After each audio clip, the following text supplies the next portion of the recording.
नमस्कार मित्रांनो, तुमच्या आयुष्यात कधी ना कधी असा एक माणूस नक्कीच आला असेल जो स्वतःला जगाचा केंद्रबिंदू समजतो. ज्याच्याशी बोलताना तुम्हाला नेहमीच असं वाटतं की हा माणूस आपल्याला जाणीवपूर्वक कमी लेखण्याचा प्रयत्न करतोय. तुम्ही कितीही चांगलं काम केलं, कितीही मोठं यश मिळवलं, तरी त्याच्या चेहऱ्यावर कौतुकाचा एक साधा शब्दही नसतो. उलट तो तुमच्या यशाला नशिबाचा भाग किंवा खूप छोटी गोष्ट मानतो. असे लोक आपल्या आजूबाजूला, ऑफिसमध्ये, मित्र परिवारात किंवा कधी कधी अगदी जवळच्या नात्यातही असतात. त्यांची प्रत्येक हालचाल, त्यांची बोलण्याची पद्धत आणि त्यांचा तो मीपणा तुमच्या आत्मसन्मानाला आतून पोकळत असतो. आपण विचार करतो की या माणसाला धडा शिकवायला हवा, याचं नाक ठेचायला हवं, पण नक्की कसं? चिडून, भांडून की त्याला शिव्या देऊन? पण मित्रांनो, रागाने किंवा ओढून कधीच कोणाचा अहंकार तुटत नाही, उलट तो अधिक वाढतो.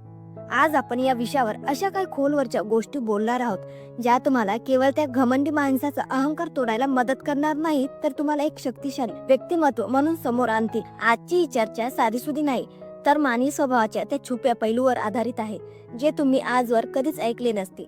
हा व्हिडिओ शेवटपर्यंत पाहिल्यावर तुम्हाला समजेल की जगातील सर्वात मोठ्या अहंकाराला कसं शांत करायचं असतं, तेही स्वतःची शांतता न गमावता. आता हा प्रवास सुरू करताना सर्वात आधी आपल्याला हे समजून घ्यावं लागेल की ज्या शत्रूशी आपण लढतोय तो आतून नक्की कसा आहे. म्हणूनच अहंकार तोडण्याची पहिली पायरी म्हणजे अहंकाराचे मानसशास्त्र समजून घेणे.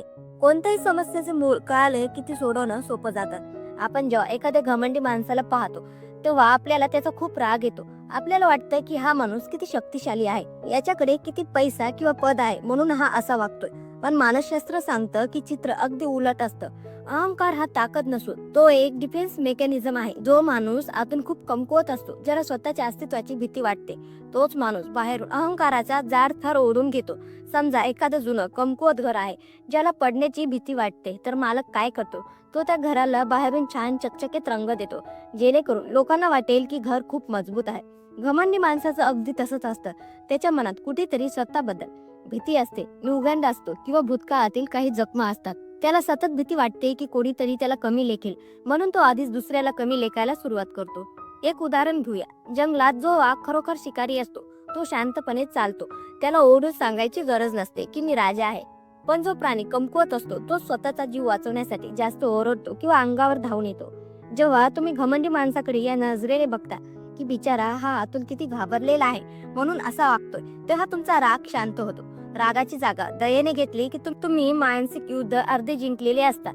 कारण आता त्या माणसाचे शब्द तुमच्या काळजाला टोचत नाही, तर तुम्हाला त्याच्या मानसिक अवस्थेचे हसू येते. हा मानवी दृष्टिकोन तुम्हाला त्या व्यक्तीच्या वरच्या पातळीवर नेऊन ठेवतो. एकदा का आपल्याला समोरच्याच्या मनातील भीती समजली की आपण स्वतःच्या भावनांवर नियंत्रण मिळवू शकतो. पण मग प्रश्न येतो की जेव्हा तो माणूस प्रत्यक्षात आपल्या समोर उभा राहतो आणि काहीतरी वाईट बोलतो, तेव्हा काय करायचं? इथेच कामाला येते आपली दुसरी महत्वाची पायरी, ती म्हणजे प्रतिक्रिया न देण्याची शक्ती. घमंडी माणसाला सर्वात जास्त काय हवं असतं? तुमचं लक्ष आणि तुमची चीड. जेव्हा तो तुमचा अपमान करतो तेव्हा तो एका कोळ्याप्रमाणे जाळं विणत असतो. त्याला वाटतं की तुम्ही चिरावं, त्याच्याशी वाद घालावा, रडावं किंवा स्वतःचं स्पष्टीकरण द्यावं. तुम्ही दिलेली कोणतीही प्रतिक्रिया ही त्याच्या अहंकारासाठी इंधन असते. मानसशास्त्रात याला फीडिंग द इगो म्हणतात. समजा एखाद्याने पेटलेली काडी तुमच्याकडे फेकली, पण तुम्ही ती हाताने न पकडता तशीच जमिनीवर पळू दिली, तर काय होईल? ती काडी आपोआप विझून जाईल. पण जर तुम्ही ती पकडली तर तुमचे हात भाजतील. प्रतिक्रिया न देणे म्हणजे दुर्लक्ष करणे नव्हे, तर तुमच्या मनाचा ताबा दुसऱ्यांच्या हातात न देणे होय. कल्पना करा की तुम्ही ऑफिसमध्ये आहात आणि तुमचा एक सहकारी सर्वांसमोर तुमच्या कामाची थट्टा उडवतोय. जिथे जर तुम्ही ओरडलात की तू कोण मला सांगणारा, तर तुम्ही लोकांच्या नजरेत त्यांच्यासारखेच दिसू लागाल. त्याऐवजी फक्त त्याच्या डोळ्यात डोळे घालून शांतपणे स्मित हास्य करा आणि आपलं काम चालू ठेवा. तुमचं शांत राहणं त्याला आतून पोखरून टाकेल. त्याला वाटेल की मी इतकं बोललो तरी याला काहीच फरक कसा पडला नाही, याची मानसिक शक्ती माझ्यापेक्षा मोठी आहे का? ज्या क्षणी समोरच्याला कळतं की तो तुम्हाला अस्वस्थ करू शकत नाही, त्या क्षणी त्याचा अर्धा अहंकार कोसळतो. तुमची शांतता ही त्या घमंडी माणसासाठी सर्वात मोठी शिक्षा असते. हे शस्त्र चालवायला शारीरिक ताकद लागत नाही, तर प्रचंड मानसिक संयम लागतो. केवळ शांत राहून भागणार नाही, कारण तुमची शांतता कधी कधी समोरच्याला वाटू शकते की तुम्ही घाबरलात. म्हणून शांततेच्या जोडीला आपल्याकडे काहीतरी ठोस पुरावा हवा, आणि तो पुरावा म्हणजे आपली तिसरी पायरी, स्वतःच्या कर्तृत्वावर लक्ष केंद्रित करणे.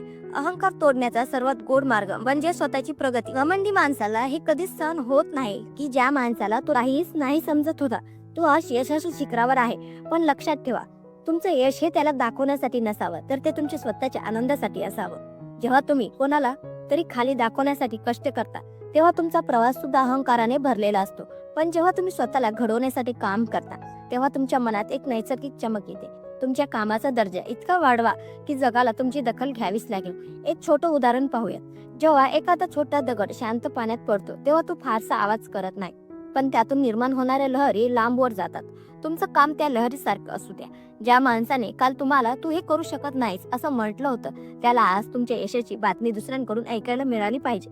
जेव्हा तो तुम्हाला यशस्वी होताना पाहतो आणि त्याला हेही जाणवतं की तुम्हाला आता त्याच्या टीकेची पर्वा नाही, तेव्हा त्याच्या उरला सुरला अहंकार धुळीला मिळतो. स्वतःला सिद्ध करण्यासाठी शब्दाचा वापर करण्यापेक्षा तुमच्या कृतीला बोलू द्या. तुमची प्रगती ही त्या घमंडी माणसाच्या तोंडावर मारलेली सर्वात मोठी चपराक असते, जी आवाज न करता खूप काळ झोंबत राहते. जेव्हा तुमच्या यशाचा आवाज मोठा होतो तेव्हा टीका करणाऱ्याचे आवाज आपोआप दबले जातात. स्वतःची प्रगती करत असताना आपल्याला हेही भान ठेवावं लागतं की आपण कोणाच्या पायाखालची चटई बनू नये. प्रगती आणि संयम एका बाजूला, पण दुसऱ्या बाजूला स्वाभिमान तितकाच महत्वाचा असतो. म्हणूनच चौथी पायरी आपल्याला शिकवते की आत्मसन्मानाची सीमारेखा कशी आखायची. खूप लोक विचार करतात की शांत राहणं म्हणजे समोरच्याचे अत्याचार सहन करणं. अजिबात नाही. नम्र असणं आणि लाचार असणं यात खूप मोठा फरक आहे. घमंडी माणसाला हे माहीत असलं पाहिजे की तुमची एक सीमा आहे आणि ती ओलांडण्याची परवानगी कोणालाच नाही. पण हे सांगताना तुम्हाला ओरडण्याची किंवा अवाच्य भाषा वापरण्याची गरज नाही. तुम्ही अत्यंत शांतपणे आणि खंबीरपणे आपली बाजू मांडू शकता.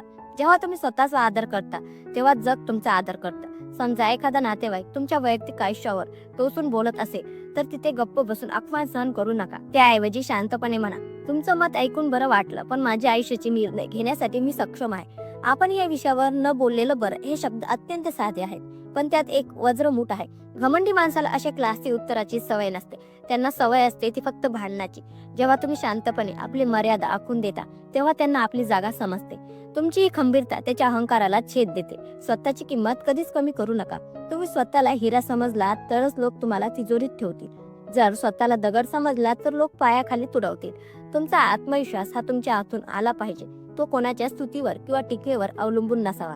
या सर्व प्रवासात शत्रूला हरवण्यापेक्षा स्वतःला जिंकणं हे जास्त महत्वाचं असतं. कारण जोपर्यंत आपण दुसऱ्याच्या वागण्यावर चिरतो तोपर्यंत आपण त्याच्या मानसिक गुलामगिरीत असतो. यातून मुक्त होण्यासाठी पाचवी आणि अंतिम पायरी म्हणजे मनाची प्रगल्भता आणि माफ करण्याची वृत्ती. ही पायरी सर्वात कठीण पण सर्वात श्रेष्ठ आहे. घमंडी माणसाचा अहंकार तोडण्याचा अंतिम टप्पा म्हणजे त्याला मनातून काढून टाकणे. जोपर्यंत तुमच्या मनात त्या माणसाबद्दल राग, सूर किंवा द्वेष आहे तोपर्यंत तो माणूस तुमच्या विचारांवर राज्य करतो, म्हणजेच तो अजूनही जिंकलेला आहे. ज्या दिवशी तुम्हाला त्याच्या अस्तित्वाचा काहीच फरक पडत नाही, ज्या दिवशी तुम्ही त्याला एक सामान्य चूक करणारा माणूस म्हणून माफ करून पुढे निघून जाता, त्या दिवशी तुम्ही खऱ्या अर्थाने विजयी होता. एक सुंदर उदाहरण आहे. जर तुमच्या अंगावर चिखल उडाला तर तुम्ही चिखलाशी भांडत बसता का? नाही. तुम्ही फक्त स्वतःला स्वच्छ करता आणि पुढे जाता. घमंडी माणसं ही त्या चिखलासारखी असतात. त्यांच्याशी जितकं जास्त खेळा तितके तुम्ही जास्त घाण व्हाल. त्याऐवजी मनाची प्रगल्भता वाढवा. विचार करा की माझं आयुष्य खूप सुंदर आहे आणि ते अशा छोट्या विचारांच्या लोकांसाठी वाया घालवण्यासाठी नाही. जेव्हा तुम्ही समोरच्याला माफ करता तेव्हा तुम्ही त्याच्यावर उपकार करत नाही, तर तुम्ही स्वतःला त्या ओझ्यातून मुक्त करता. तुमचं हे मोठं मन आणि सकारात्मकता पाहून घमंडी माणूस स्वतःच्या नजरेत लहान होतो. खऱ्या अर्थाने मोठ्या माणसाचं लक्षण हेच आहे की त्याच्या सहवासात कोणालाही स्वतःला लहान वाटत नाही. कोणचं व्यक्तिमत्व असं बनवा की तुमचा अहंकार कोणाला टोचणार नाही आणि कोणाचा अहंकार तुम्हाला नडणार नाही. आता या सगळ्या गोष्टीचा विचार केला तर आपल्याला एक महत्वाचं सत्य उमजतं की आयुष्य हे खूप छोटं आहे. कोणाचा अहंकार तोडण्यासाठी किंवा कोणाशी तरी सूट घेण्यासाठी आपलं आयुष्य वाया घालवणं कितपत योग्य आहे. खरी शक्ती ही बदला घेण्यामध्ये नाही तर बदलण्यामध्ये आहे. जेव्हा तुम्ही स्वतःला एक प्रगल्भ आणि संवेदनशील माणूस म्हणून घडवता तेव्हा तुमच्या संपर्कात येणारी घमंडी माणसं सुद्धा हळूहळू बदलू लागतात किंवा ती तुमच्या आयुष्यातून आपोआप लांब निघून जातात. अहंकार हा केवळ दुसऱ्याचा नसतो, तो आपल्या आत सुद्धा दडलेला असतो. त्यामुळे दुसऱ्याकडे बोट दाखवण्याआधी आपण स्वतःला किती नम्र आहोत हे पाहणं सुद्धा तितकंच महत्वाचं आहे. शांतता, संयम आणि सातत्यपूर्ण प्रगती या 3 गोष्टी अशा आहेत ज्या कोणत्याही अहंकाराच्या भीतीला जमीनदोस्त करू शकतात. स्वतःला इतकं मोठं करा की लोकांचा अहंकार तुमच्या समोर छोटा वाटू लागेल आणि तुमचं मन इतकं मोठं करा की त्यामध्ये सर्वांसाठी जागा असेल. आज आपण जे काही बोललो त्यातून एक गोष्ट स्पष्ट आहे की अहंकार हा माणसाचा शत्रू आहे. मग तो तुमचा असो किंवा समोरच्याचा. कोणाचं नाक कापून आपल्याला मोठं होता येत नाही, पण स्वतःची उंची वाढवून आपण नक्कीच श्रेष्ठ ठरू शकतो. घमंडी माणसाला त्याच्याच भाषेत उत्तर देणं सोपं असतं, पण त्याला त्याच्याच मौनाने उत्तर देणं हे खऱ्या वीराचं लक्षण आहे. हा व्हिडिओ पाहिल्यावर आज एक शपथ घ्या की तुम्ही कोणाच्याही अहंकाराला तुमच्या मनाची शांती हिरावून घेऊ देणार नाही. तुम्ही तुमच्या कामात, तुमच्या स्वप्नात आणि तुमच्या आनंदात इतके गुंतून जाल की अशा नकारात्मक लोकांसाठी तुमच्याकडे वेळच उरणार नाही. आयुष्यात नेहमी आनंदी राहा, सकारात्मक विचार करा आणि लक्षात ठेवा, नम्रता हेच खऱ्या सामर्थ्याचं दुसरं नाव आहे. आजचा हा विषय तुम्हाला कसा वाटला आणि तुमच्या आयुष्यात असा कोणता अनुभव आला आहे का, हे आम्हाला कमेंट्समध्ये नक्की सांगा. पुन्हा भेटूया अशाच एका प्रेरणादायी विषयासह. तोपर्यंत स्वतःची काळजी घ्या आणि सदैव प्रगती करत राहा. धन्यवाद.